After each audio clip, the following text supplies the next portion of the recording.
Hello, আসসালামু আলাইকুম। আপনারা দেখতে পাচ্ছেন ইতিমধ্যে আপনাদের মাঝে একটি ভিডিও নিয়ে হাজির হলাম। ফেসবুকে কিছুদিন ধরে দেখতেছি একটি ছেলে ভয়েস দিয়ে ভিডিও বানাইতেছে। আলাই কি বলে সব মাথার উপর দিয়ে লাগে, কিন্তু কিচ্ছু বুঝি না। আপনারা যদি বইতে দেখেন কমেন্ট বক্সে বলে দেন, ভিডিওটা দেখেন শেষ পর্যন্ত।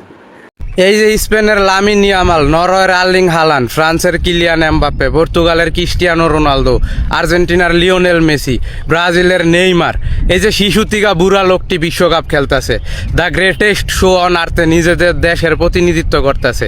এই লোকটি যদি বাংলাদেশে জন্মগ্রহণ করতো তাইলে কি হইতো, চলেন সেই কথাটা বলি। তারা যদি বাংলাদেশে জন্মগ্রহণ করতো তাইলে এদের মধ্যে কেউ কেউ এখন ইন্টারমিডিয়েট পরীক্ষার প্রস্তুতি নিত, কেউ কেউ এডমিশন টেস্টের প্রস্তুতি নিত, কেউ কেউ ভার্সিটির সিজিপিএ খারাপ হয় হতাশ হয়ে গাঞ্জা খাইতো। तू समझा? हाँ।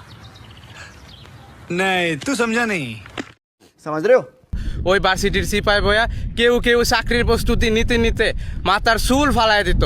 আর কেউ কেউ ধরেন এই যে মেসি রোনালদো, হ্যাঁ কিছুদিন আগে বিসিএস পরীক্ষা হইতো, হ্যাঁ বিসিএস এ টিক্কা হন 19 বছর বয়সী কচি তরুণী বিয়া কইরা একবারে সফলতার পোস্ট লেখতে লেখতে নিউজ ফিডটা বাসায় এলাইতো।